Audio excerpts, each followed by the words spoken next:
नमस्कार दोस्तों, आपने ये वाली तस्वीर तो देखी होगी।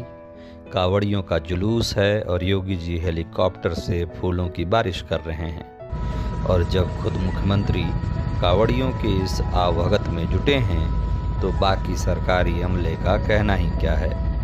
पुलिस से लेकर पूरा सिविल प्रशासन कांवड़ यात्रा को सफल बनाने में जुटा रहा। इसमें कोई बुराई भी नहीं है, लेकिन हमारा सवाल सिर्फ ये है कि अगर इस देश में कांवड़ यात्रा को लेकर सरकार इतनी संवेदनशील है तो फिर किसी मॉल या स्टेशन पर कुछ मुसलमानों के नमाज पढ़ लेने भर से क्या आफत आ जा रही है।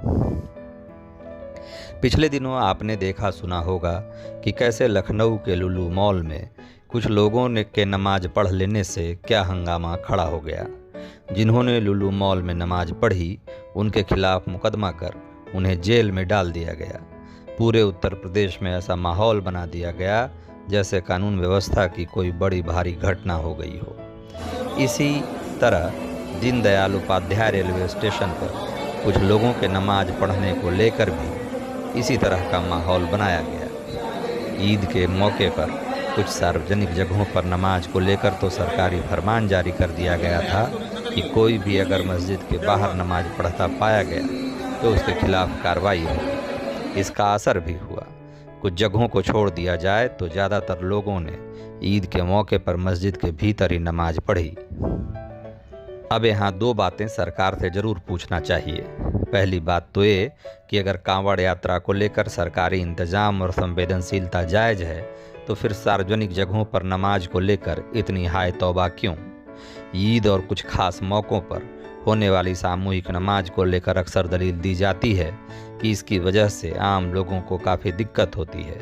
सड़कों को घेर कर नमाज पढ़ने से ट्रैफिक जाम की प्रॉब्लम होती है। तो यही बात तो कांवड़ यात्रा पर भी लागू होती है कि नहीं। कांवड़ यात्रा के दौरान भी सार्वजनिक जगहों पर टेंट तंबू लगाए जाते हैं। कई सड़कें तो पूरी तरह बंद कर दी जाती है।